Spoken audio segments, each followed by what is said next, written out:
अपने आप को प्रभु के चरणों में समर्पित कर दो, अपने कर्मों को प्रभु के चरणों में समर्पित कर दोगे, बच जाओगे, माया के प्रहार से बच जाओगे। प्रभु कहते हैं जो शुभ शास्त्र के विधान के अनुसार कर्म किया गया, और अशुभ जो शास्त्र के प्रतिकूल आचरण बन गया है, वो भी सब मैं संभाल लूंगा, तुम केवल मेरी शरण में हो जाओ, तुम्हें नहीं भोगना पड़ेगा। भगवान कह रहे हैं। अगर बुद्धि ही खराब है तो भगवान की बात समझ में कैसे आएगी। कितना बढ़िया कृपा करके भगवान हमें उपदेश कर रहे हैं। अगर शास्त्र प्रतिकूल भी आचरण हो गए तो तू चिंता मत कर, मेरी शरण में आ जा। अनंत माताओं जैसा दुलार लेकर प्रभु, पर अपने लोग ऐसे मूढ़ हैं, ऐसी मलिन बुद्धि है कि इस बात को हम समझते ही नहीं। मैं कर लूंगा, मैं सुखी हो जाऊंगा, मैं अभी तक ये किया है आगे भी ऐसा करूंगा। व्यर्थ का अभिमान पतन का मार्ग पुष्ट करता है। श्री भगवान कह रहे, संन्यास योग का तात्पर्य होता है भगवान के चरणों में समर्पण करना, अर्पण करना। जब सब कुछ तू मेरे को अर्पण करेगा तो तू मुक्त हो जाएगा, जीवन मुक्त, और जीवन मुक्त परमानंद का अनुभव करता है। ये फल है। तत्कुरुष मदर्पणम, जो भी तू कुछ कर रहा है, यत करोषि, मेरे को अर्पण कर दे। बचा रहे हैं भगवान, बच जाओ। कर्म दोष, कर्म बंधन, जन्म मृत्यु, इससे बिल्कुल बचने का उपाय भगवान बता रहे हैं। पर इतनी मलिनता है हमारी बुद्धि में कि अभी सुनेंगे फिर भूल जाएंगे। अर्पण करने की भावना ही नहीं बन पा रही।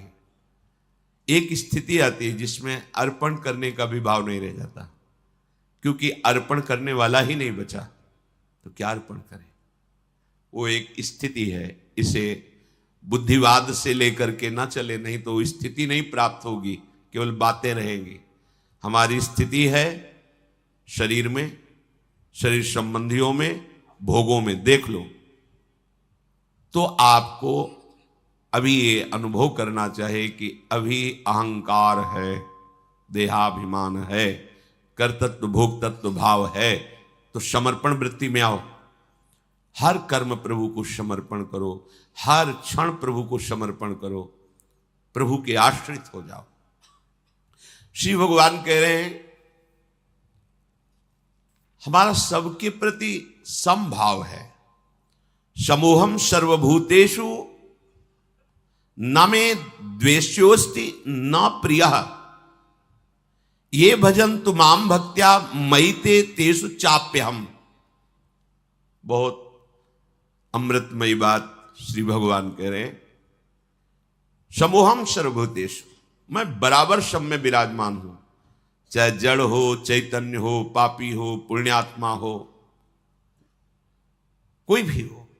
विद्या विनय संपन्ने ब्राह्मणे गविहस्तनी स्वनीचय सुपाके चा पंडिता समदर्शिना।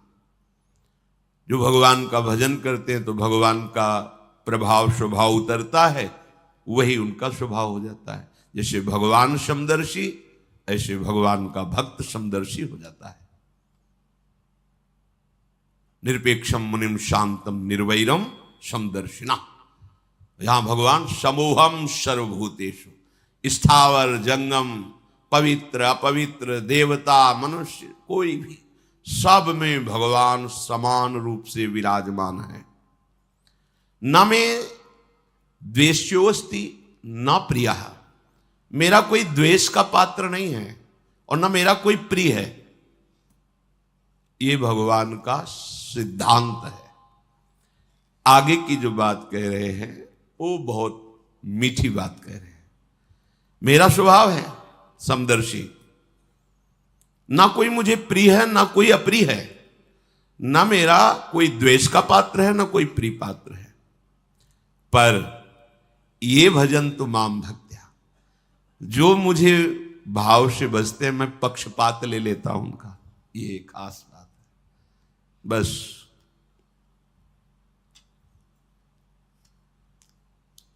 इसी बात से हम जीत गए। अगर केवल हिसाब हो तो हम कभी भगवत प्राप्ति नहीं कर सकते, कि तुम जो करोगे वही तुम्हें मिलेगा, तो हम कभी भगवत प्राप्ति के लायक ही नहीं हो सकते। पर ये बात हमें जिता देती है। ये भजन्तु माम भक्त्या मयि ते तेषु चाप्यहम्, मैं उनमें प्रकाशित हो जाता हूं और वो मेरे में प्रकाशित, जो मुझे प्रेम से भजता है। अब प्रेम है कि नहीं ये तो पता नहीं, पर प्रभु के सिवा और कोई है नहीं। वही जीवन है, वही हमारे सब हैं। राधा राधा राधा, इससे जीत गए। अगर हमारे हिसाब में देखा जाए तो ऐसा कोई तप सृष्टि में नहीं है जो भगवान को खरीद सके, ऐसा कोई सिद्धांत नहीं जो भगवान को अधीन कर सके।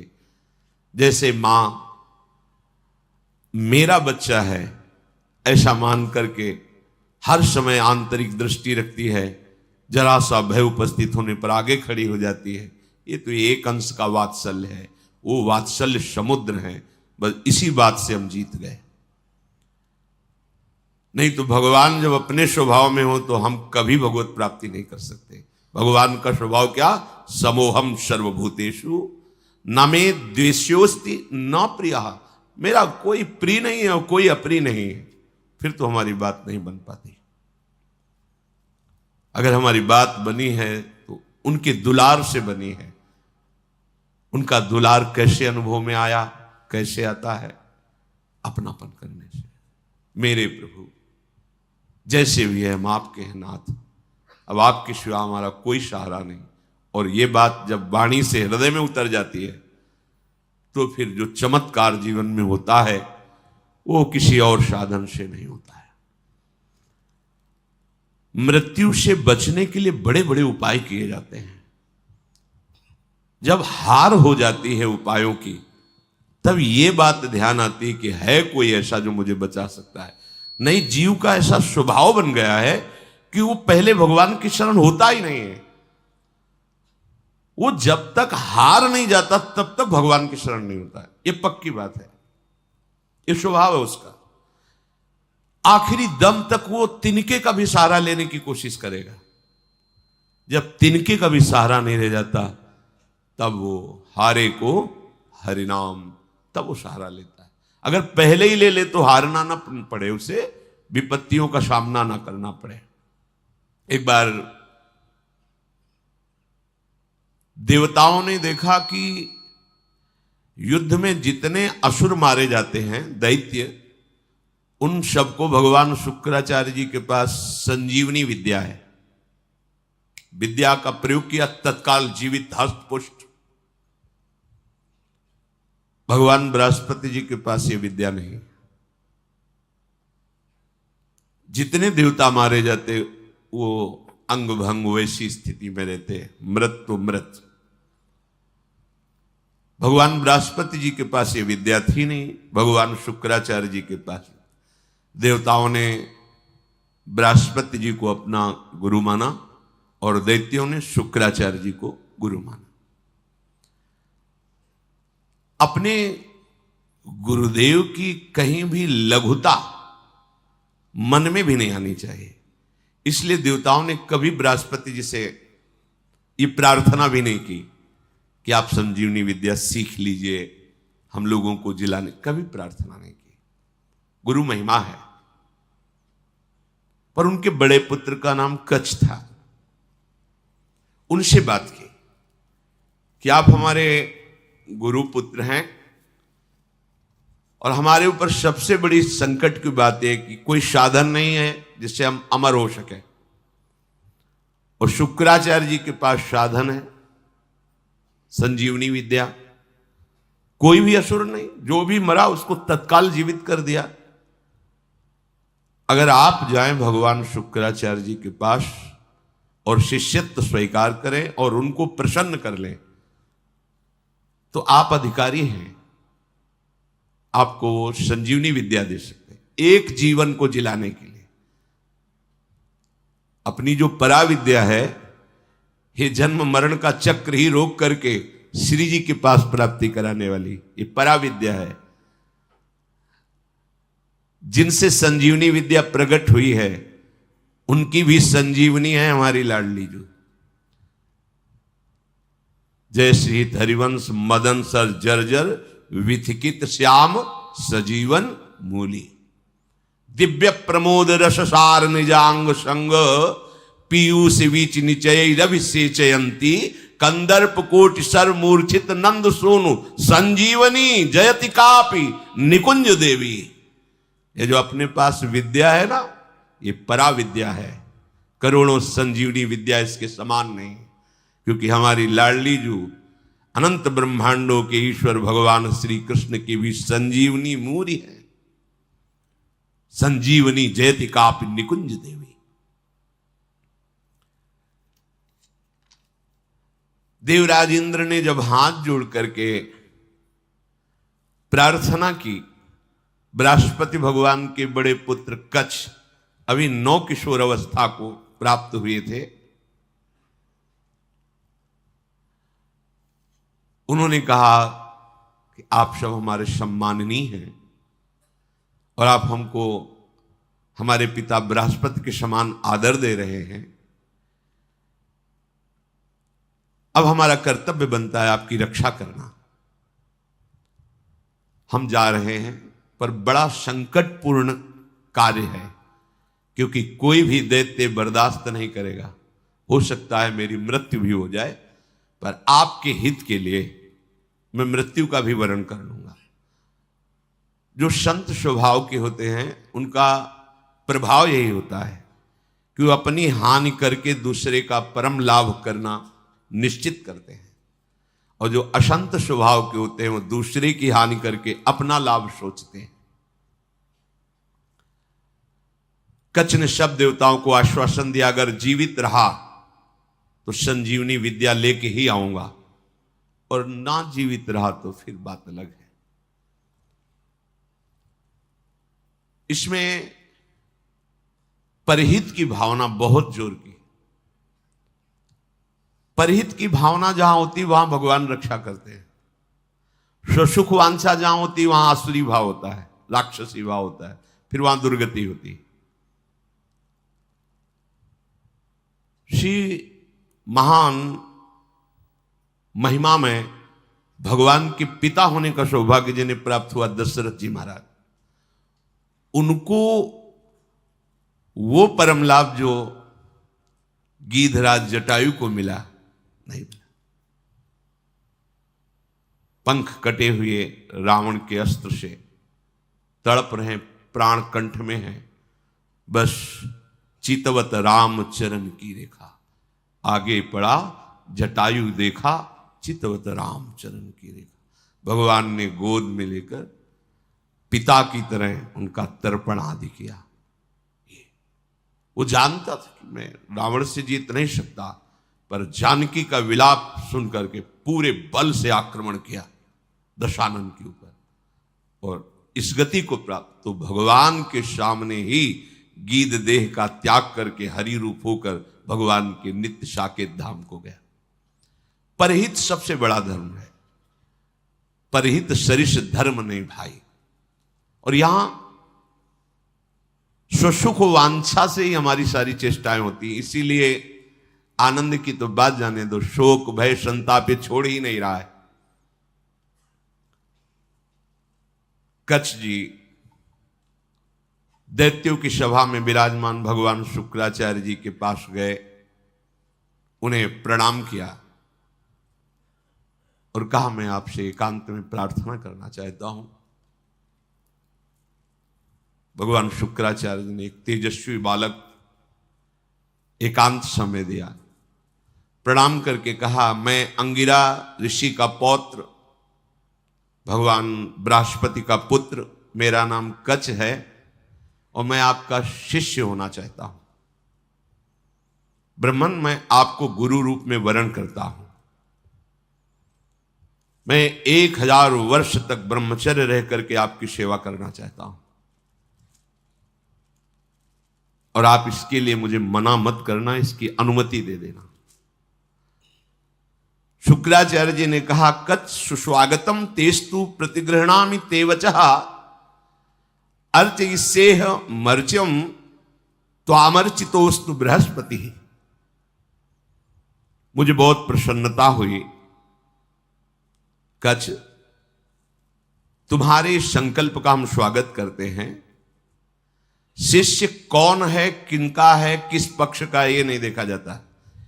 यदि वो शिष्यत्व स्वीकार कर रहा है और उसमें वो लक्षण हैं तो बिना किसी संकोच के, बिना कोई विचार के उसको स्वीकार कर लिया जाता है। ये धर्म की मर्यादा है। उसमें फिर नहीं देखा जाता आप कौन, कहां के, कैसे, नहीं। आप में आर्त भाव है, शरणागत होना चाहते हैं, वो स्वीकृत है। मैं तुम्हें स्वीकार करता हूं। तुम्हारा ये जो संकल्प है आदर का पात्र है। तुम्हारा सम्मान करना, भगवान बृहस्पति का सम्मान करना है। तब कच्छ ने कहा कि आपने बड़ी हम पर कृपा कर दी। महाकांतिमान कच्छ बड़े ही सुंदर थे। उनके सामने जल लेकर संकल्प किया, 1000 वर्ष तक मैं अखंड ब्रह्मचर्य रहूंगा। शुक्राचार्य जी ने कहा, मेरे ही भवन में तुम्हें अब रहना होगा और तुम प्रकाशित मत होइए कि मैं बृहस्पति पुत्र हूं, क्योंकि दैत्यों में देवताओं के प्रति द्वेष भाव है, वो अमंगल कर देंगे। और मेरी ये पुत्री देवयानी तुम्हारी ही अवस्था की है, नवकिशोर अवस्था ही, यौवन के पदार्पण की भूमिका को कहते हैं। तारुण्य प्रथमो प्रवेश समय, इसे किशोर अवस्था कहते हैं। तरुण अवस्था की प्रवेश की, अभी जवान नहीं कह सकते, वो प्रवेश स्थिति, ये बड़ी देव स्थिति होती है। तुम हमारी पुत्री का प्रिय करो, उसकी आज्ञा में रहो, अपना ही घर है, ऐसे निर्भय होकर रहो, पर बाहर सावधानी से ही निकलना, क्योंकि दैत्यजन ये जान न पावे कि तुम हमारे पास रहे हो। अभी कोई संजीवनी विद्या की बात भी नहीं की। देवयानी से कहा अब ये यही रहेंगे। 1000 वर्ष तक का इन्होंने नियम पूर्वक ब्रह्मचर्य का संकल्प लिया है। देवयानी जी ने स्वीकार किया उनको। उस सदैव देवयानी के सामने हाथ जोड़कर प्रणाम करना, उनकी आज्ञा में रहना, जैसे गुरु वैसे गुरु पुत्री, ऐसा भाव। 500 वर्ष व्यतीत हो गए ब्रह्मचर्य से रहते हुए और गुरु भवन में सेवा करते हुए। कोई नहीं जान पाया। एक दिन किसी गुप्तचर ने दैत्यराज को बताया कि भगवान शुक्राचार्य के घर में कोई नवकिशोर बालक बहुत ही देदीप्यमान, कांतिवान, काफी समय से रह रहा है। अब 500 वर्ष से कुछ हुआ नहीं था, इसलिए छूट भी हो गई थी। तो जो भविष्यान्नी के लिए गायें थी, उनको चराने के लिए जंगल में चले जाते। गुप्तचरों ने दैत्यों को बताया कि इस समय वो नवयुवक वन में गाय चराने गया हुआ है और एकांत प्रदेश है, और हमने पता लगाया वो युवक कोई और नहीं, बृहस्पति जी का पुत्र कच्छ है। गुप्तचर भी बड़ी विद्या से युक्त होते हैं पूरा, और मुझे लग रहा है कि ये सब एक देवताओं का प्लान है जो संजीवनी विद्या सीखने के लिए भेजा है। अब आपका क्या आदेश है? उनका आदेश क्या, उससे मार के फेंक दो,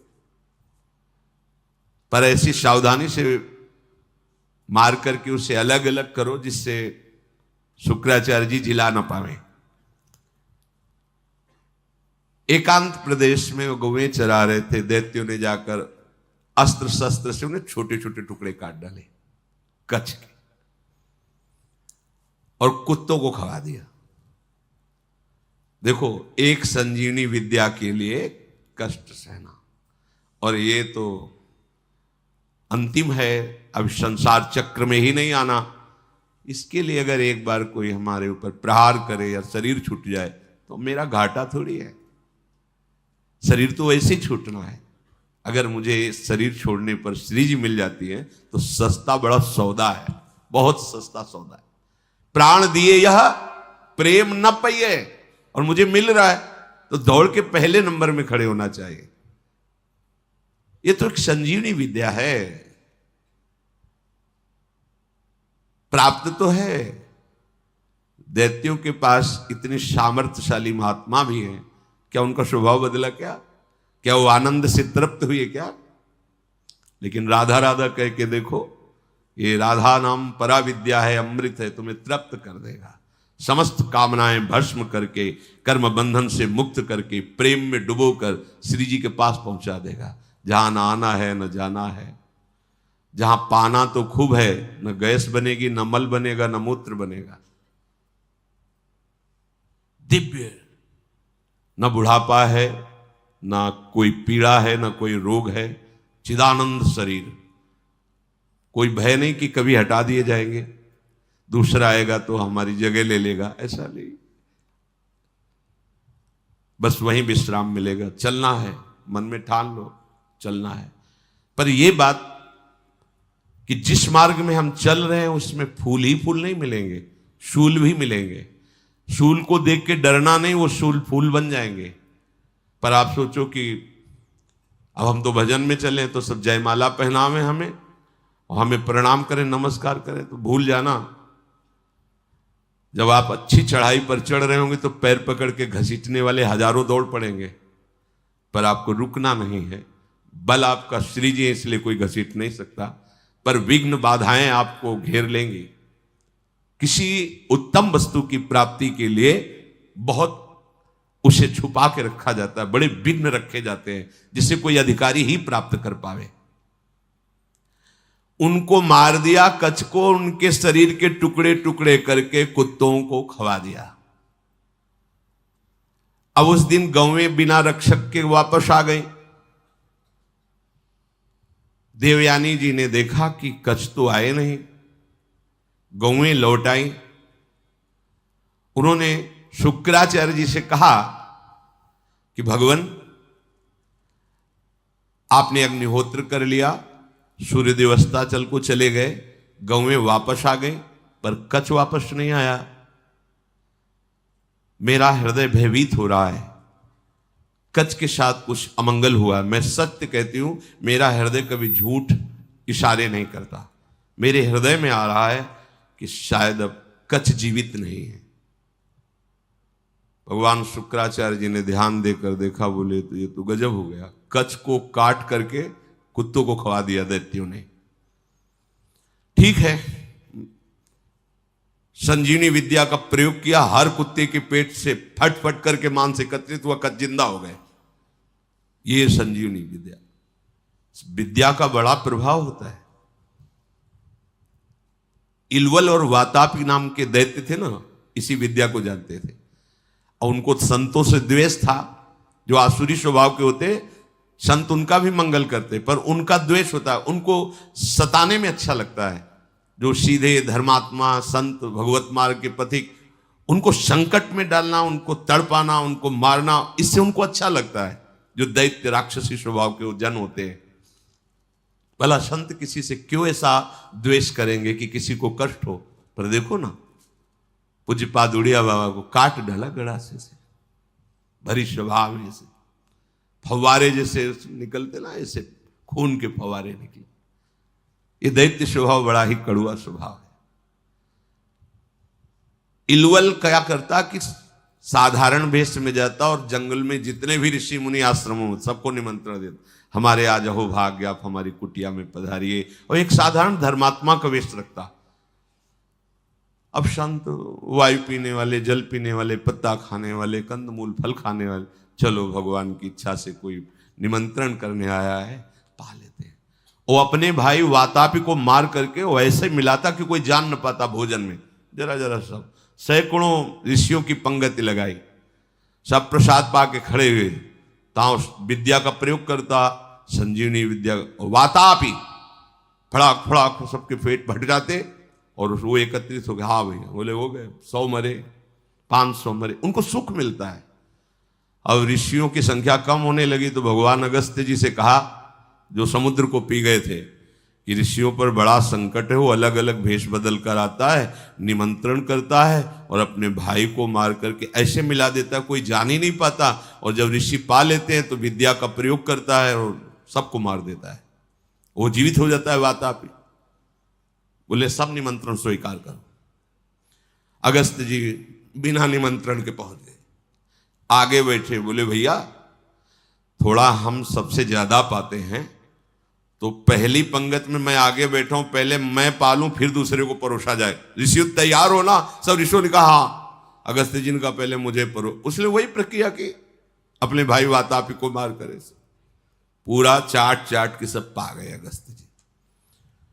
पाने के बाद आचमन किया, खड़े हुए तो उसने मंत्र संजीवनी विद्या पढ़ी और कहा वातापी, जे भी पुकारा सो अधोवायु ढर से निकाली। बोले गया तुम्हारा वाता।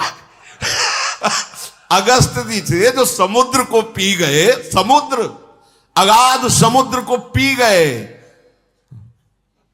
अधोवायु लिख बोले गया तुम्हारा वातापी।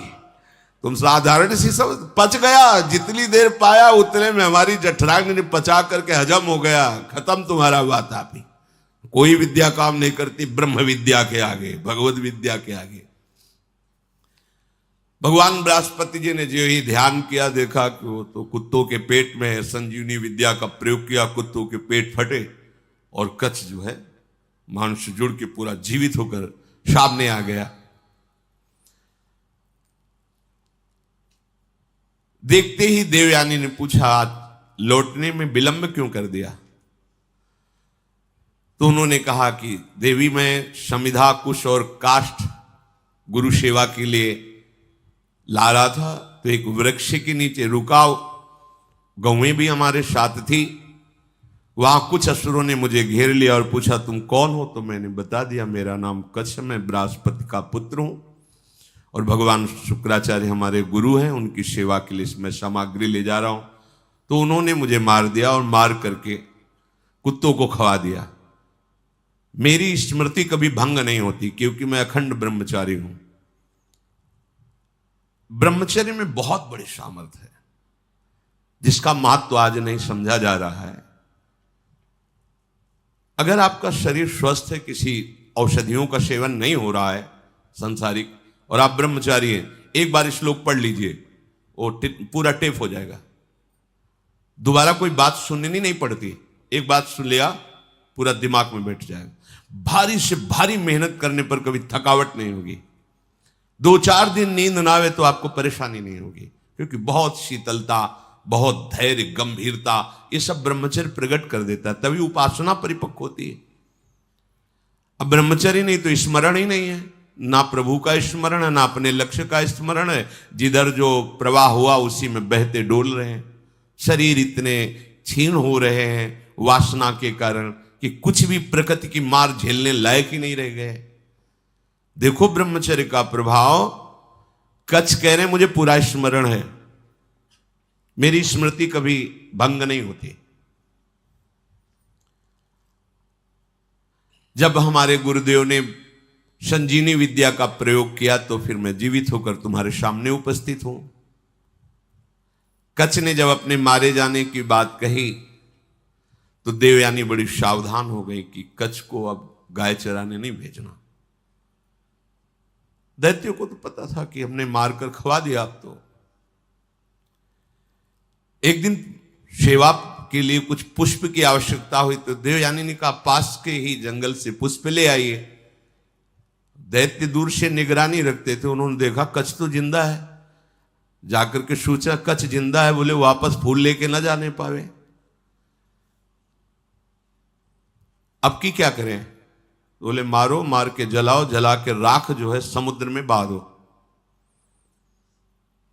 जब पुष्प ही लौट करके नहीं आए कच्छ पुष्प लेकर के, तो देवयानी ने फिर प्रार्थना की कि शाम होने जा रही, पुष्प तो सुबह लेने भेजा था, अभी तक कच्छ वापस नहीं आए। शुक्राचार्य जी ने कहा, ध्यान धर के देखा, बोले कच्छ को मार के जला के समुद्र के जल में प्रवाहित कर दिया, मतलब जल में मिला दिया। तो उनका भगवान यदि कच्छ पुनः वापस नहीं आएंगे तो मैं भी जीवित नहीं रहूंगी, क्योंकि इतने वर्षों से हमारी आज्ञा में सेवा में रह रहे हैं, तो हमारा एक अपनापन हो गया है।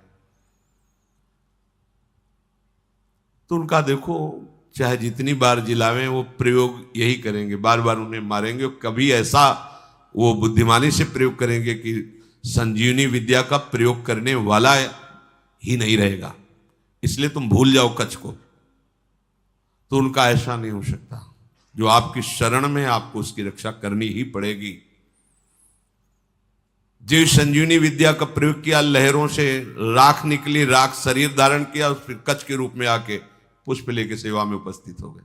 बड़ी विद्या में सामर्थ्य होती है। गुप्तचरों ने बताया कि कच्छ है अभी गुरु भवन में,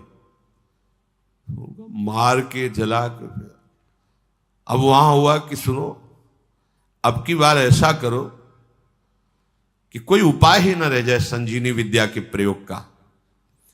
तो किसी कार्य हेतु जे भी गुरु भवन से बाहर निकले, कच्छ उनका अपहरण कर लिया। कच्छ को मार करके जलाया, जला करके छान करके उस राख को सुरा में मिला करके अंगूर आदि के रस में और शुक्राचार्य जी के ही पास पहुंचा दिया। जो सेवा में था, जो ही दिया, भगवान शुक्राचार्य पी गए।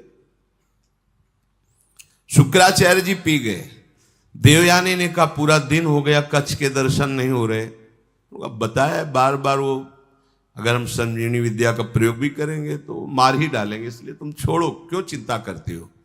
उन्होंने कहा भगवान आप ये निश्चित समझ लीजिए कि शरणागत हैं वो हमारे, और मैं उनकी रक्षा किए बिना जीवित नहीं रह सकती।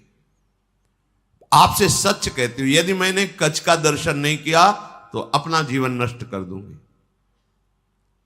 प्यार तो होता है परिवार के जनों से।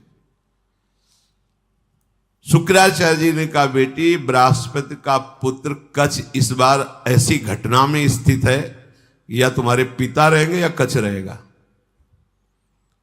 देवयानी तुम शोक छोड़ो, रो मत। तुम्हारी जैसी विवेकशालिनी और शास्त्र स्वाध्याय करने वाली युवती के लिए ऐसा रोना या ऐसी बात कहना मैं जीवन त्याग दूंगी, ये उचित नहीं है। असंभव है अब जिलाना कच्छ को। बोले क्यों? बोले हमारे पेट में पहुंच चुका है वो। ध्यान के द्वारा देखा कि अंगूर आदि के रसों में सुरा मिला के उनको पिला दिया। बोले कच्छ को हम ही को पिला दिया गया। ऐसे ये द्वेषी हैं दैत्यजन कि बाहर से तो पेट फाड़ के निकाल दिए सबके, सब जगह से बुला लिया। अब अगर हम विद्या का प्रयोग करते हैं तो हमारी मृत्यु हो जाएगी, क्योंकि निकलेंगे। देवयानी ने कहा कि मेरे दुख को अगर दूर करना चाहते हैं तो कच्छ को बुलाना ही पड़ेगा। तो उन्होंने कहा इसमें कोई संशय नहीं कि दैत्य लोग बहुत द्वेषी हैं। मेरे शिष्य को मार डाला है भयंकर स्वभाव वाले दैत्य। ये जानते नहीं कि मैं कितनी सामर्थ्य से युक्त हूं, फिर भी मेरे शरणागत को कष्ट दे रहे हैं, विरुद्ध आचरण कर रहे हैं। मुझे लगता है कि अब इनके परास्त होने का समय आ गया है। जब कोई गुरुद्रोह करता है तो उसके नाश का निश्चित समय आ जाता है। इस तरह का अपराध चाहे वो देवराज इंद्र क्यों न हो, उसको भी भयभीत करके परास्त कर देता है। जो ब्रह्मचर्य के पालन में रत है, मेरी आज्ञा में रहता है, मुझे बहुत प्रिय है, उसका कोई अहित करे तो मानो मेरा ही अहित कर रहा है।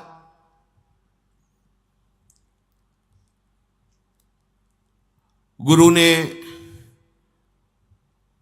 मन में विचार किया कि अब कैसे उसको जिलाए।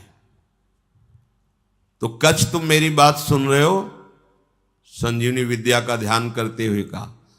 तो अंदर से कच्छ बोले हाँ गुरुदेव सुन रहा हूं, बहुत भयभीत भी हूं, क्योंकि मैं आपकी आंतों के बीच में फंस गया हूं। विद्या के प्रभाव से अंदर से आवाज।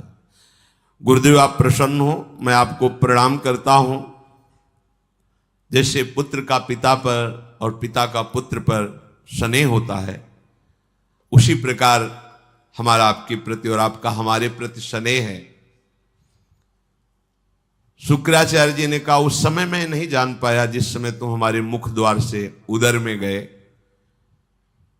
तो उनका गुरुदेव आपके प्रसाद से और ब्रह्मचर्य से मेरी स्मरण शक्ति मरने पर भी नहीं छूटती। मुझे पूरी याद है। यदि आपने संजीवनी विद्या का प्रभाव किया और मैंने आपके पेट को फाड़ा तो सबसे बड़ा कलंकी मैं कहलाऊंगा कि गुरुदेव की हत्या करने वाला है। गुरुदेव, यद्यपि मैं कष्ट में हूं पर मैं आपके पेट को, आप ऐसा संजीवनी विद्या का प्रयोग मत कीजिए जिससे आपकी मृत्यु हो जाए। मैं हर क्लेश सह सकता हूं लेकिन गुरु के विरुद्ध नहीं चल सकता। आचार्यपाद, असुरों ने मुझे मार करके मेरे शरीर को जलाकर चूर्ण बना करके और अंगूर आदि के रस में मिलाकर आपको पिला दिया है। ब्राह्मी, आसुरी, दैवी तीनों मायाओं के आप ज्ञाता हैं। आपके होते हुए कोई भी माया उल्लंघन नहीं कर सकती। शुक्राचार्य जी ने कहा बेटी दूसरा कोई कार्य कहो तो तुम्हारा प्रिय कर दें। अब कच्छ को बचा पाना बड़ा कठिन है, थोड़ी देर में मेरी आते कच्छ को पचा लेंगे। मेरे उदर के विदीर्ण होने के सिवा कोई दूसरा उपाय नहीं रह गया। अगर मैं ब्रह्म विद्या का प्रयोग करता हूं तो मेरे उदर में वो जीवित होंगे, उनका उदर, मेरा उदर फटेगा, मैं मर जाऊंगा। देवयानी जी ने कहा पिताजी कच्छ का नाश नहीं होना चाहिए क्योंकि आपका शरणागत शिष्य है और आपका वध होना ये मैं देख नहीं सकती, सह नहीं सकती। आप बड़े प्रवीण हैं, दोनों के बीच का रास्ता निकालिए। शुक्राचार्य जी ने कहा बृहस्पति के पुत्र कच्छ, तुम हमारी बात सुन रहे हो? देवयानी तुम पे प्रसन्न है और मैं भी तुम्हारा हित करना चाहता हूं, इसलिए तुम सुनो, मैं तुम्हें मृत संजीवनी विद्या देता हूं। आए भी इसीलिए थे, आज तक नहीं कहा था। गुरु की शरण जिस भाव से हुआ जाता है बिना मांगे वो बात पूरी हो जाती है यदि आपकी निष्ठा और भावना है। देखो ऐसी परिस्थिति दैत्यों ने प्रकट की विपरीत, लेकिन वही विपरीतता इनके लिए अनुकूलता का स्वरूप हो गई। शुक्राचार्य जी ने कहा तुम सुनो, मैं तुम्हें संजीवनी विद्या का उपदेश करता हूं। संजीवनी विद्या का उपदेश किया और कहा जब मैं अपने ऊपर प्रयोग करूंगा तो तुम बाहर निकलना, मेरा पेट फाड़ के तो मेरी मृत्यु हो जाएगी, फिर तुम संजीवनी विद्या का प्रयोग मेरे ऊपर करना जिससे मैं जीवित हो जाऊंगा। मेरे इस शरीर से जीवित निकलकर तुम मेरे वास्तविक पुत्र बन जाओगे क्योंकि मेरे उदर में रहे तुम। गुरु से विद्या प्राप्त करके सामर्थ्यशाली होने पर भी शिष्य को सदैव गुरु के प्रति दोष दृष्टि से रहित धर्मयुक्त दासता का भाव ही रखना चाहिए। तो भगवान शुक्राचार्य से संजीवनी विद्या प्राप्त करके उन्होंने कहा हाँ प्रभु मेरी स्मरण में आ गई संजीवनी विद्या। जे ही प्रयोग किया संजीवनी, शुक्राचार्य जी का पेट फटा और कच्छ बाहर निकले।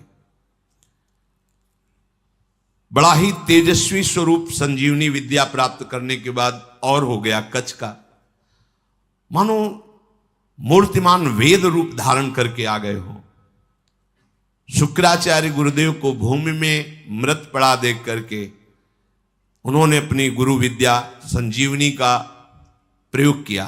जे ही प्रयोग किया ते ही उठ खड़े हुए भगवान शुक्राचार्य, साष्टांग प्रणाम किया।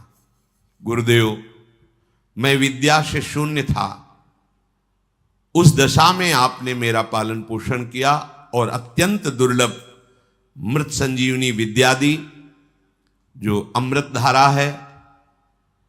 कोई भी महात्मा ऐसा कैसे हो सकता है कि अपने ऐसे उपकार करने वाले गुरुदेव को कभी भी दुखी कर सके। आप ही मेरे मां हो, आप ही मेरे पिता हो। हे गुरुदेव, हम जिस कार्य के लिए आए थे वो कार्य पूर्ण हुआ, पर मैं सदैव आपका हूं, आपका दास हूं। जब जैसी आज्ञा आप हमें जरूर दीजिएगा। गुरु की कृपा के बिना कोई भी विद्या सिद्ध नहीं होती। जो गुरुदेव से विद्या प्राप्त करके गुरुदेव की अवहेलना कर देता है, उसे प्रतिष्ठा रहित पाप पूर्ण नरकों की प्राप्ति होती है।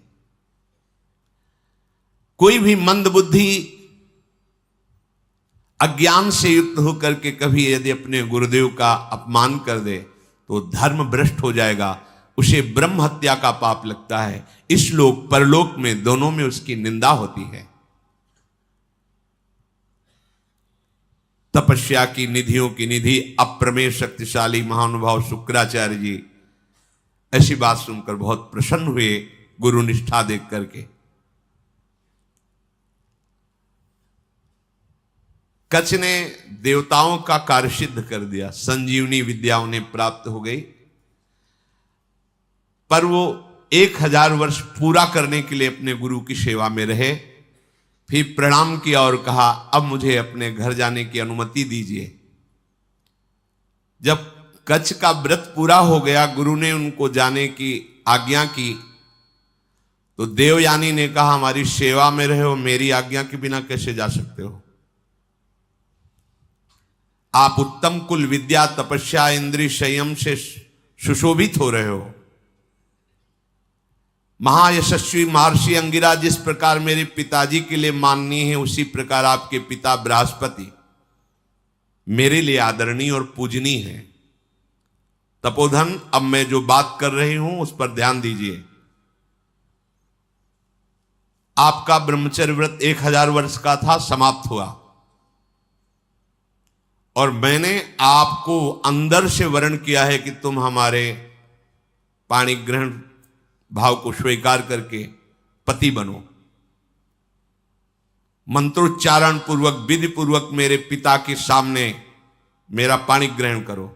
मैंने अंदर से ये भाव किया है। कच्छ ने कहा, अब दोबारा ऐसा शब्द उच्चारण मत कर देना। देवयानी, तुम्हारे पिता भगवान शुक्राचार्य मेरे भी पिता हैं, क्योंकि मैं उनके उदर में रह चुका हूं। क्या कभी भाई अपने बहन के प्रति ऐसा भाव कर सकता है? तुम हमारी परम पूजनीय हो, ऐसे शब्द उच्चारण मत करना। वैसे गुरुपुत्री हो, और ऐसे भी मैं शुक्राचार्य के उदर में रह चुका हूं। महात्मा भार्गव को तुम प्राणों से भी अधिक प्यारी हो। गुरुपुत्री होने के कारण मेरी परम पूजनीय बहन हो तुम। ऐसे शब्द उच्चारण मत करो।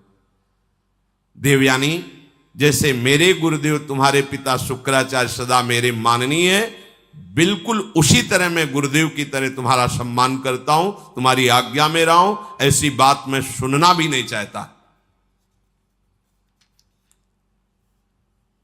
देवयानी ने कहा, मैं आपका सम्मान करती हूं, आपकी भावना का, लेकिन जब से आप आए हैं और आज तक मैंने आपकी प्राणों की रक्षा की। मेरे ही कारण आप जीवित हो, मेरे ही कारण तुम्हें संजीवनी विद्या मिली। मैं हठ ना करती तो तुम हमारे पिता के हाथों में ही पच जाते। इसलिए तुम्हारा जीवन मेरा दिया हुआ जीवन है। इसलिए सौहार्द के साथ मैं कहती हूं कि मैं उत्तम भक्ति के द्वारा तुम्हारी आराधना करूंगी। तुम धर्म के ज्ञाता हो, मेरे प्रति ऐसा भाव त्याग दो और मेरा पाणी ग्रहण स्वीकार करो। कच्छ ने कहा, उत्तम व्रत का आचरण करने वाली देवयानी, मैं तुम्हारी इस आज्ञा का कदापि पालन नहीं कर सकता। तुम्हें प्रसन्न होना चाहिए मेरे ऊपर। मैं तुम्हें गुरु से भी बढ़कर पूज्य दृष्टि से सदैव देखा हूं। मेरे हृदय में कभी तुम्हारे प्रति ऐसा भाव नहीं आया। मैं तुम्हारी ये बात नहीं सुन सकता। तुम मेरी बहन थी, बहन हो और बहन ही रहोगी, ये मेरा दृढ़ निश्चय है। अब मैं तुम्हारा आशीर्वाद चाहता हूं, मुझे आशीर्वाद दो और मैं अपने देवलोक को जाता हूं। तुम्हारा मंगल हो। ऐसा कहकर के प्रणाम किया कच्छ ने। यद्यपि धर्म से युक्त कच्छ की वाणी थी, देवयानी को गुस्सा आ गया। उनका, हमारी बात को ठुकरा रहे हो तो मैं श्राप देती हूं। जिस कार्य के लिए तुमने कठोर तपस्या की, यहां आए, संजीवनी विद्या सीखी, तुम्हारी संजीवनी विद्या निष्फल हो जाए। यह है मिलते मिलते भी बात बिगड़ जाती, लेकिन हरि शरणम में बात नहीं बिगड़ती। ध्यान रखना, निमिषहु ना अकृपा जब चितये तब ऐसे। ये सब इतिहास इसीलिए तुम्हें सुना रहे हैं कि हमारे भगवान की शरणागति कितनी मीठी मृदु है। घोर अपराध बन जाने पर भी भगवान कभी त्यागते नहीं। इतना कई बार मरना पड़ा जिस संजीवनी विद्या के लिए, उसी का श्राप मिल गया, निष्फल हो जाए। अब तो होश उड़ गए। जिसके लिए इतना श्रम निष्फल। देवयानी, ये तुमने धर्मयुक्त कार्य नहीं किया। तुम गुरुपुत्री हो, गुरुपुत्री समझकर तुम्हें क्षमा करता रहा जब तुम बार बार पाणी ग्रहण की बात करती रही। मैंने आज तक कभी तुम्हें दोष दृष्टि से नहीं देखा, और तुम कामना से युक्त होने के कारण हमें शाप दे दिया। इसलिए मैं तुम्हें आज शाप देता हूं। आज के बाद कोई भी ब्रह्म ऋषि कुमार तुम्हारा पाणी ग्रहण ही नहीं करेगा। ये सामर्थ्य होती है, जो नियम से चलते हैं, भजन करते हैं, उनमें सामर्थ्य होती है। उनके वचन कभी मिथ्या नहीं होते। 5 वर्ष के बालक हैं श्रृंगी ऋषि, चक्रवर्ती सम्राट महामहिम परम भागवत परीक्षित जी। जे ही श्रृंगी ऋषि स्नान कर रहे थे, बालकों ने आके कहा तुम्हारे पिता के गले में मरा हुआ सांप महाराज परीक्षित ने डाल दिया है। कहा उपहास, मेरे समाधिस्थ पिता का उपहास, ये इतना उच्छृंखलता कैसे आ गई?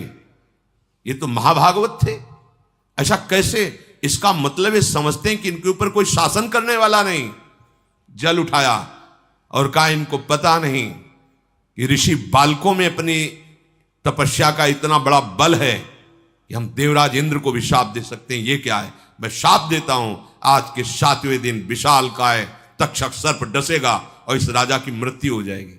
अमोघ, कोई नहीं काट पाया। 5 वर्ष के बालक श्रृंगी ऋषि। तुमने काम के वशीभूत होकर के मेरी विद्या को निष्फल होने का शाप दे दिया, तो तुम्हारा पाणी ग्रहण संस्कार की जो भावना है, कोई भी ब्रह्म ऋषि कुमार तुम्हारा वरण नहीं करेगा। ये मेरा शाप है। गई विद्या, गई। देखा कितना श्रम और हाथ क्या लगा। अब देवताओं को भारी समस्या का फिर कोई उपाय नहीं। अब जब कोई उपाय नहीं होता, तब एक उपाय जागृत होता है, हरि शरणम। सब देवताओं ने भगवान को पुकारा, क्योंकि दैत्य बल से भी आसुरी स्वभाव में, और गुरु का इतना बड़ा प्रताप, संजीवनी विद्या संपन्न गुरु, कोई उपाय नहीं कि बचने का। प्रार्थना ब्रह्मा जी से की। ब्रह्मा जी, भगवान शंकर, शव देवता, सुमेरु पर्वत जो 4 लाख योजन का है, वहां एकत्रित हुए और भगवान की सबने प्रार्थना की, स्तुति की। जो स्तुति की, श्री भगवान सामने प्रकट हो गए। आर्त भाव की हुई स्तुति तत्काल अनुभव कराती कि भगवान हमारी बात सुन रहे हैं। वो भाव आना कठिन होता है। अगर वो भाव आ जाए तो पुकारते ही भगवान आपको दिखाई देंगे। उसे आर्त भाव कहते हैं।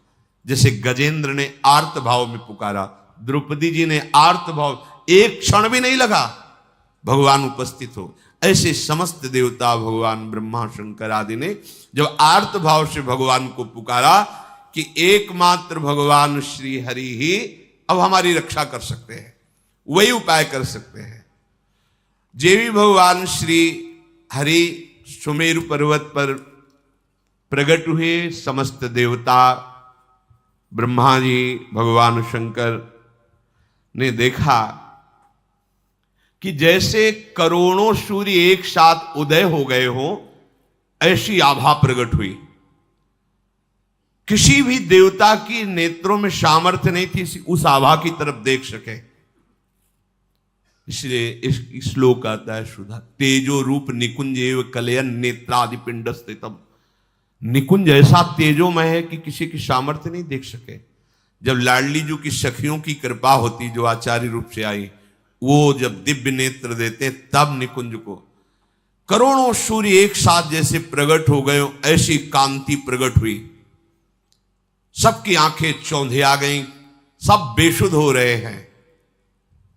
भगवान ब्रह्मा शंकर आदि सावधान होकर के सुंदर झांकी की। उस तेज के बीच में मरकतमणि पन्ने के समान स्वच्छ श्यामल शरीर, जैसे कमल के भीतरी भाग के समान सुकुमार नेत्र, लाल लाल डोरियां, चमकता हुआ करोड़ों बिजलियों की कांति वाला पीतांबर, सर्वांग सुंदर श्याम शरीर, रोम रोम से सुंदरता फूट पड़ रही है। धनुष के समान टेढ़ी भौहें, बड़ा सुंदर मुख, महामणिमय किरीट, भुजाओं में बाजूबंद, कानों में झलकते हुए कुंडलों की चमक, कपोल सुंदर खिले हुए, करधनी में लड़ियां, हाथों में कंगन, गले में चरणों तक माला। भगवान श्री हरि प्रकट हुए। जे ही भगवान प्रकट हुए तो भगवान के दिव्य पार्षद आसपास सब सेवा में उपस्थित, सुदर्शन चक्र आदि मूर्तिमान पार्षद रूप होकर सेवा में रहते हैं। जब आदेश होता है तो अस्त्र रूप धारण करके फिर लीला करते हैं, जैसा आदेश भगवान का होता है।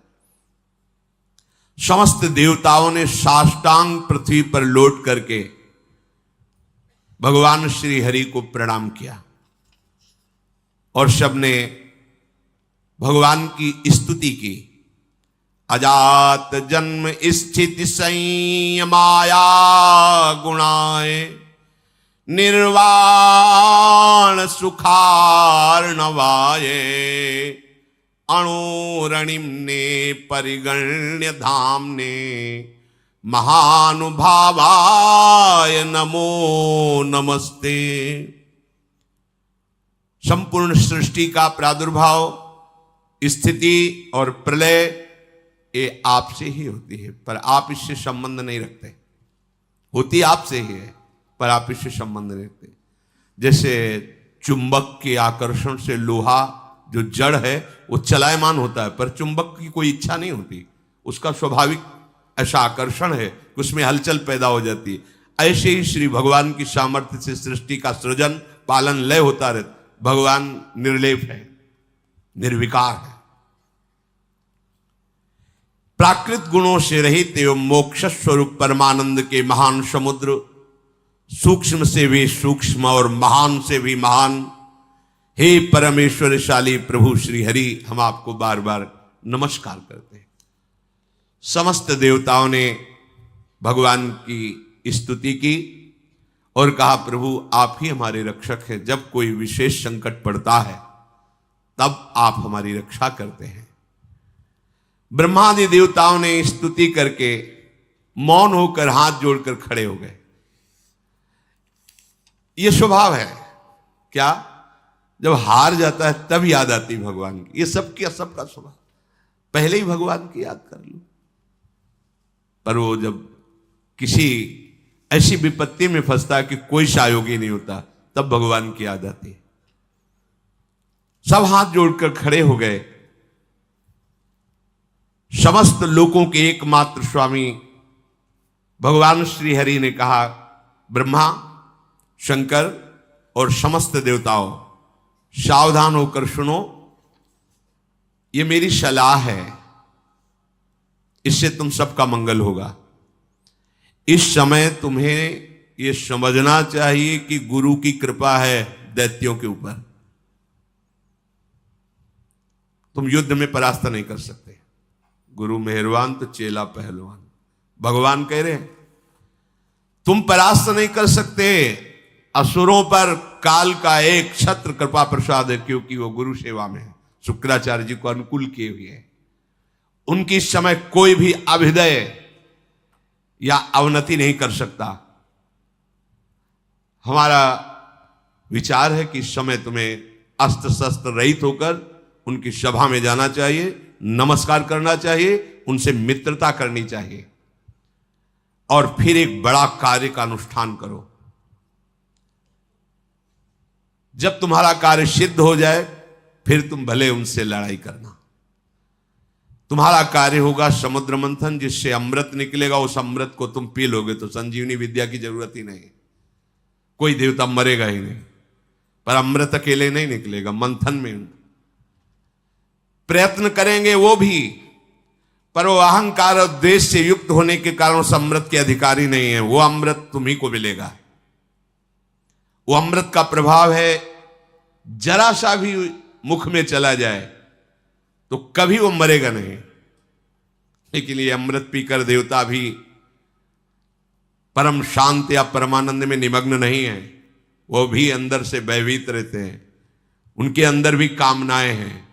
इसलिए ये अमृत काम का नहीं है अपने। कौन सा अमृत? अपने लिए काम का। राधा नाम सुधा रसम, सुधा माने होता है अमृत, अमृत रस राधा राधा राधा, जहां पूर्ण निर्भयता, किसी से द्वेष ही नहीं। हरिवंश नाम लीन जे अजात शत्रु ते सदा। व्यवस्था मैं करूंगा, मंदराचल की मथानी होगी, वासुकी नाग की नेति होगी, समुद्र का मंथन करने की पूरी व्यवस्था मैं करूंगा।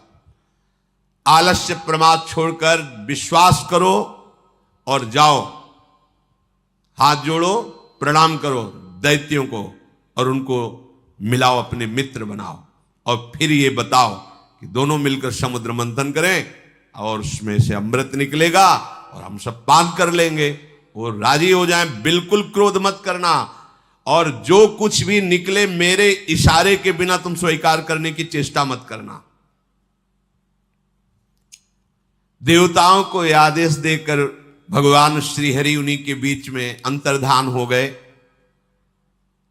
उनके चले जाने पर ब्रह्मा शंकर ने उस दिशा को नमस्कार किया जिधर भगवान अंतर्धान हुए।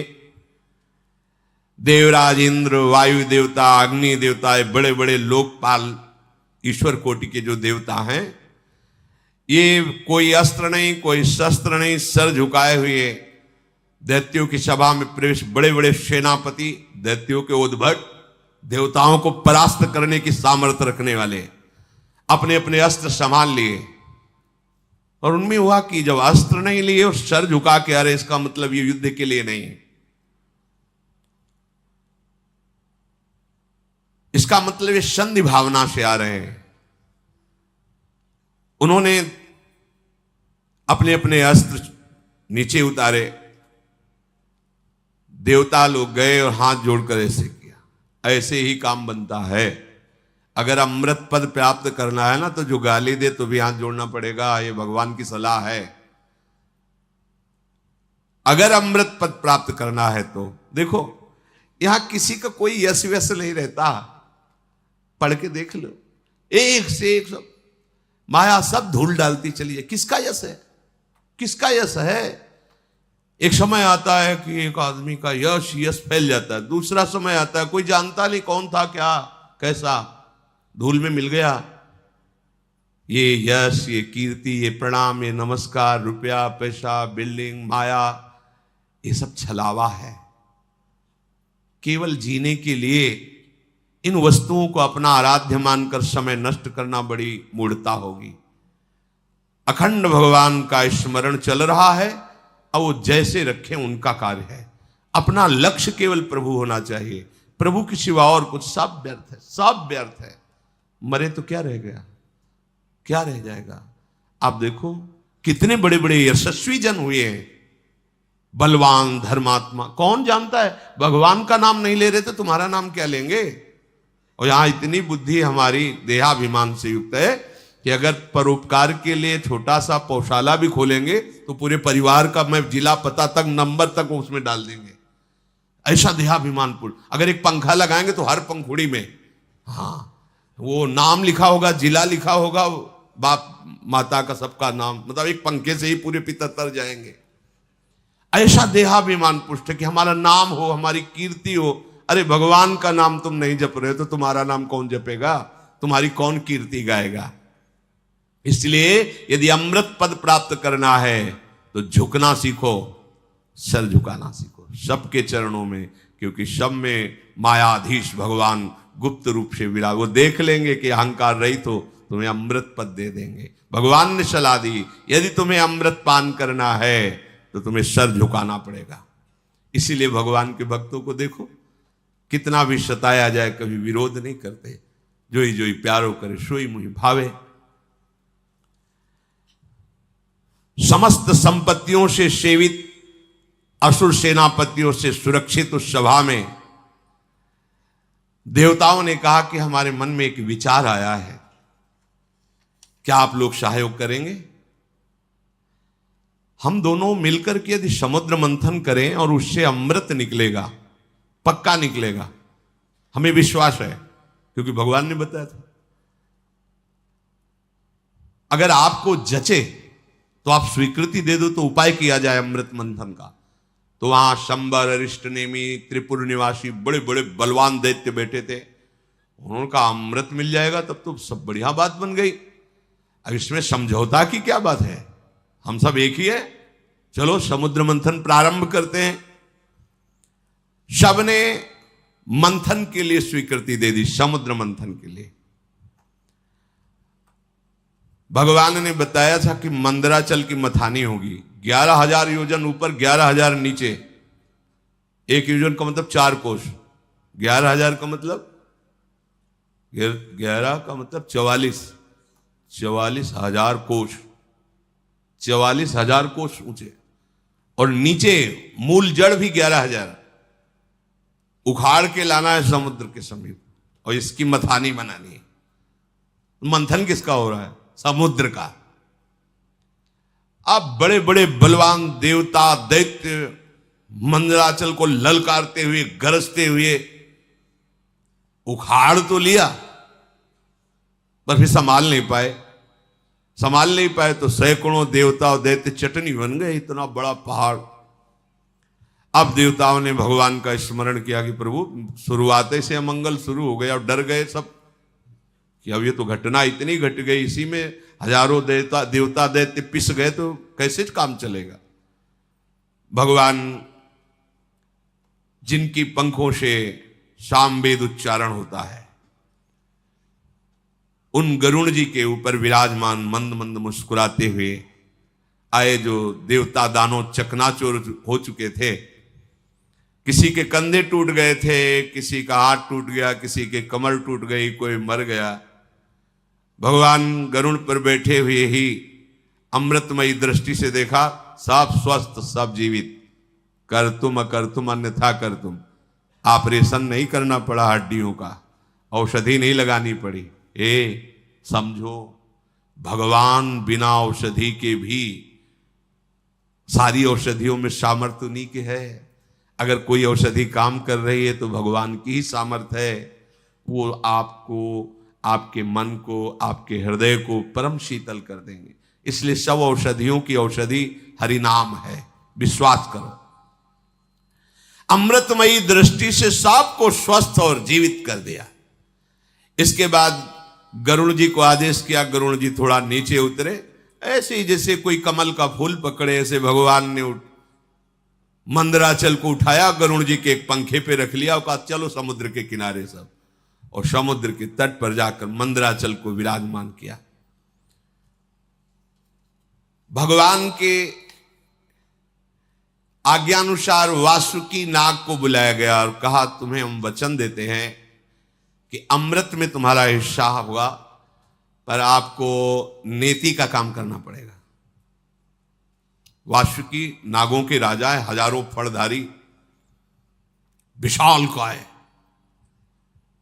वो भी आनंदित हुए और समुद्र मंथन में मंदराचल की नेति, वो रस्सी बनने का काम किया। अब उत्साह सहित मंदराचल को समुद्र में पधराया गया। ऊपर से वासुकी नाग की नेति बनी। समुद्र मंथन आरंभ किया गया। भगवान ने देवताओं को इशारा किया हमारे साथ आओ। वो वासुकी नाग के मुख को की तरफ असुर लोग हट गए, बोले हमको तुम इतना नीच समझते हो कि सांप की पूंछ पकड़ेंगे, नहीं होगा समुद्र मंथन। भगवान यही चाहते थे। भगवान ने कहा नहीं, आप अगर आपको ऐसा लगता है चलो सब पूंछ पे चलो, क्योंकि जब मंथन होगा तो भारी विषाग्नि निकलेगी वासुकी नाग के मुख से। असुर स्वभाव के जो होते हैं ना, उनको यही, अगर उनका मंगल भी चाहो ना तो उनको अमंगल ही अच्छा लगता है। उन्होंने कहा कोई हम ऐसे वैसे नहीं है कि हम सांप की पूंछ पकड़े, तुम आगे रहो हम पीछे नहीं। समुद्र में भगवान ने कहा आइए आइए आइए पकड़िए, और देवता उसका काम बन गया, चलो पूंछ की तरफ चलो। अब देवताओं ने पूंछ की तरफ और असुर मुख की तरफ, लक्ष्य है अमृत प्राप्ति, समुद्र मंथन प्रारंभ किया। लेकिन जेव ही घुमाया तो मंदराचल धसने लगा। फिर भगवान से कदम कदम पर भगवान की जरूरत है भगवत प्राप्ति के लिए। चाहे जितने बड़े तपस्वी, साधना, ज्ञानी, बैरागी कोई भी हो, बिना भगवान के, चाहे उन्हें गुरुदेव भगवान बोलो चाहे भगवान बोलो, बातें उनके बिना कृपा प्रसाद के, ये तो अमृत है सृष्टि का, वो तो ज्ञानामृत है, प्रेमामृत है, उसकी प्राप्ति कैसे हो सकती है? सब कुछ ठीक, मंथन प्रारंभ, मंदराचल धसने लगा। अगाध समुद्र, भगवान का चिंतन किया, भगवान की प्रार्थना की कि प्रभु कृपा करके अब तो सहयोग करो, नहीं तो सब किया कराया। सबके मुंह में उदासी छा गई। भगवान ने तुरंत एक विशालकाय कच्छप का रूप धारण किया। सत्य संकल्प भगवान की इच्छा करते ही 1,00,000 योजन की पीठ है जिनकी, 4,00,000 कोस तक कच्छपावतार भगवान का, 1,00,000 योजन की फैली, 1,00,000 योजन प्रस्तारिणा द्वीप युवा परो महान, मानो कोई बहुत बड़ा द्वीप प्रकट, 4,00,000 कोस, 1,00,000 योजन, 4,00,000 कोस भगवान की पीठ थी, कच्छप भगवान। सबके देखते देखते मंदराचल के नीचे चले गए। मंदराचल से मानो जैसे पीठ में कोई खुजली करे, ऐसे कच्छप भगवान को खुजली सी लगी, आराम करने लगे। मंदराचल की अब तह मिल गए, कच्छप भगवान की पीठ पर मंदराचल। अब तो मंदराचल को घुमाना प्रारंभ किया गया। समुद्र मंथन संपन्न करने के लिए असुरों में भगवान आसुरी शक्ति के रूप में, देवताओं में दैवी शक्ति के रूप में, वासुकी नाग में निद्रा के रूप में, नीचे कच्छप के रूप में, ऊपर सहस्त्रावाव रूप रख करके पकड़े हुए सबसे ऊपर चोटी पे, ये किसी को पता नहीं। पूरा का पूरा मंथन भगवान ही से हो रहा है। इसीलिए कहते हैं अहंकार मत करो, साधना तुमसे नहीं हो रही, भगवान करा रहे हैं। बात को समझो। लग रहा है कि देवता और दैत्य कर रहे हैं, शुरू से अभी तक देख लो, सलाह देने वाले, मार्ग बताने वाले, व्यवस्था करने वाले, और फिर अमृत का हरण भी होगा तो वो भी छुटा के तुम्हें पिलाने वाले। अगर भगवान श्री हरि का आश्रय नहीं लिए तो ये तो प्रकृति के मंथन से, प्राकृतिक ही तो है समुद्र, और यहां ज्ञान समुद्र के मंथन से प्रेमामृत का पान करना है। इनमें बिना जगत गुरु श्री कृष्ण के कौन विजय प्राप्त कर सकता है? बोले इसमें गुरु की क्या आवश्यकता है? तो चल के देख लो, मिल ही जाए तो बता देना आके। आज तक किसी को मिला हो, इतिहास साक्षी हो तो बता देना। बिना गुरु का आश्रय लिए, और वो गुरु भगवान ही है। भगवान गुरु, गुरु भगवान। अब समुद्र मंथन बड़ी दृढ़ता से प्रारंभ हुआ। जेवी समुद्र मंथन प्रारंभ हुआ, वासुकी नाग के मुख से विष उगलना प्रारंभ। आप देवता सुरक्षित है पूंछ की तरफ, दैत्य झुलस रहे हैं। देवताओं की तरफ देख रहे हैं तो हल्की हल्की फुहारें आ रहे हैं, शीतल। क्यों? भगवान के जिस पक्ष में है उनके पक्ष में हो ना, तो वहीं विष की ज्वाला और वहीं शीतल फुहारें। भगवान कह रहे समूहम सर्वभूतेषु, देखो समूहम, जो नीचे की पंक्ति में कहा जो मेरा भजन करता है, पक्षपात ले लेते हैं भगवान। शुद्ध हो गया समुद्र, भारी मंथन प्रारंभ हुआ। ऐसी विष के धुएं निकलने लगे, व्याकुलता बढ़ गई। भगवान ने तत्काल शीतल जल वर्षा का आदेश किया कि अगर ऐसा तो फिर कैसे समुद्र में, पग पग पर विघ्न है, भगवान न हो तो साधना सिद्ध ही नहीं हो सकती। भगवान की प्रेरणा से दिव्य बादल आकर के वर्षा करने लगे, शीतल सुगंधित वायु चलने लगी, सबकी जान में जान आया। अजित भगवान स्वयं मेघ के समान श्यामला शरीर, पीतांबर धारण किए, कानों में मकराकृत कुंडल बिजली की तरह चमक रहे हैं। विश्वविजयी भगवान देवताओं की तरफ खड़े होकर स्वयं मंथन कराने लगे। अब बड़े वेग से मंदराचल घुमाया जाने लगा। समुद्र में खलबली मच गई।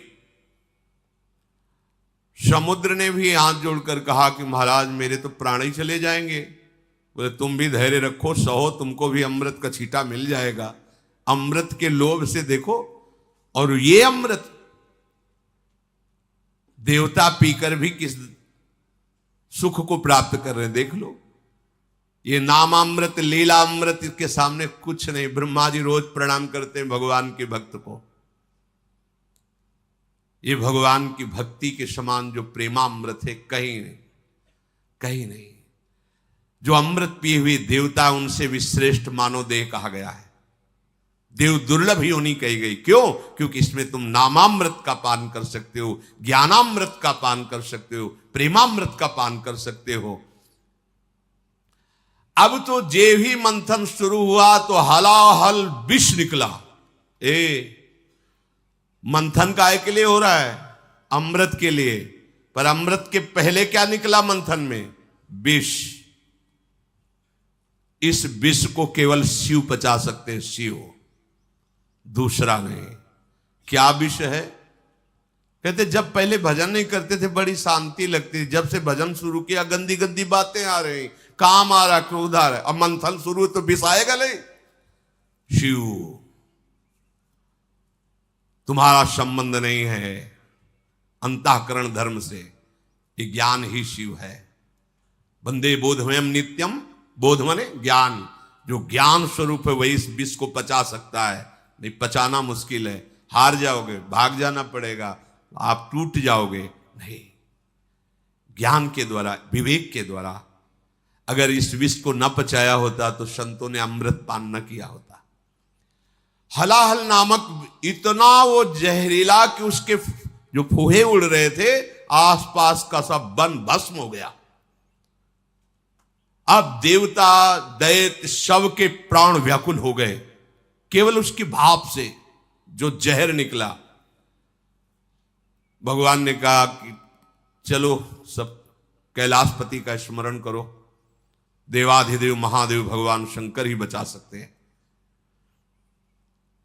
भगवान सदाशिव को पुकारा, अंबा के साथ भगवान प्रकट हुए।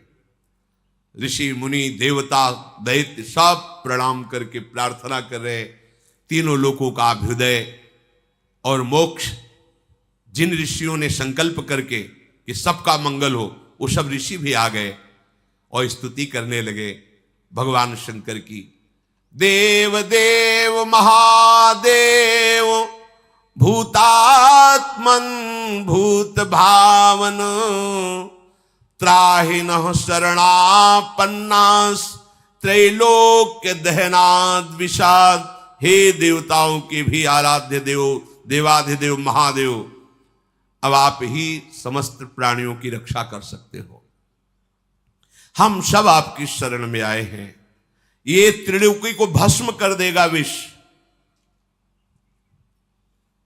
अगर इस विष को नहीं पचाओगे तो स्थूल सूक्ष्म कारण तीनों इस विष से व्याप्त हो जाएंगे। जिस काम के लिए ये मंथन शुरू हुआ था साधना का, वो काम पूरा नहीं हो पाएगा। इस विष को पचाना ही होगा, शिव रूप होकर, जीव रूप होकर नहीं। देहाभिमानी जीव, अंतःकरण धर्म का दृष्टा शिव। अंतःकरण पर काम आदि का वेग आ रहा है, ना कि मेरे में। अगर ये ज्ञान नहीं रखोगे, हमारा मन ऐसा, हमारा मन ऐसा, ढो मन की सारी बातें, उसी में फंसे रहो। मन थोड़ी तुम हो, अंतःकरण में स्फुरित हो रहा, तुम उसको देख रहे हो। उसकी गंदी बातें मत स्वीकार करो, मत उसको सपोर्ट करो, जीत जाओगे।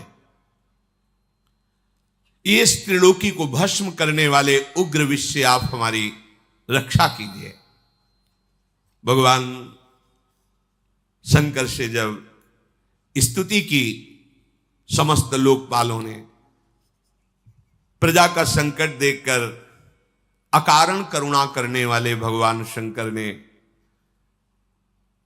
अपनी प्रिया अम्बा सती जी से कहा, देवी देखो तो बड़ा संकट उपस्थित हुआ इनके ऊपर। यद्यपि लालसा थी अमृत की, और निकला पहले विष।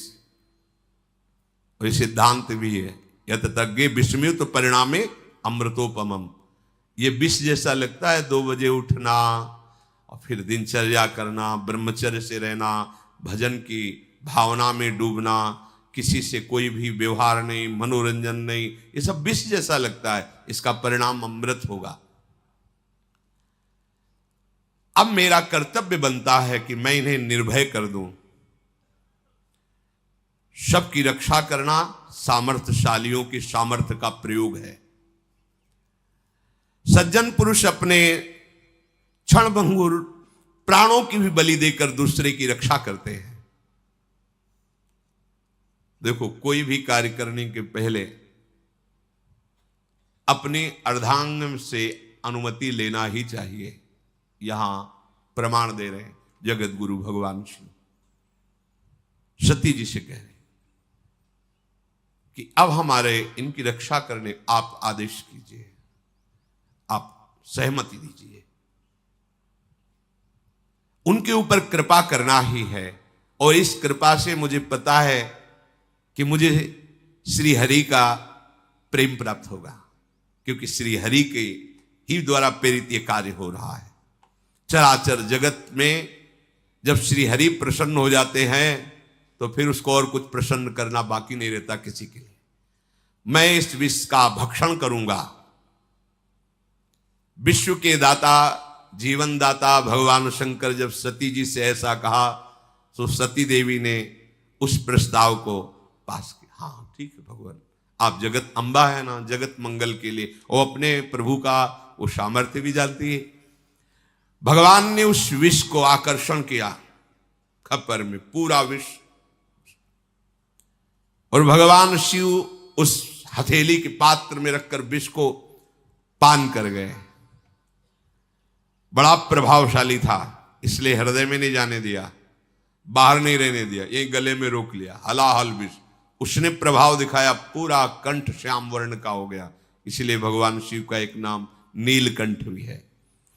जिस समय भगवान शिव वो विष पी रहे थे तो उससे एक छोटा सा एक विष की बूंद गिरी, उसी से जितनी जहरीली औषधियां, जहर और सर्प बिच्छू आदि जो जहरीले जंतु, उसी जहर से हुआ। अगर पूरा जहर होता तो क्या होता, सब भस्म हो जाता त्रिभुवन। भगवान शिव ने उसे गले में रोक लिया। फिर मंथन प्रारंभ हुआ, आगे की चर्चा है। ये समुद्र मंथन है, बिना हृदय मंथन किए भगवत प्राप्ति के अमृत पद को कोई प्राप्त नहीं करता।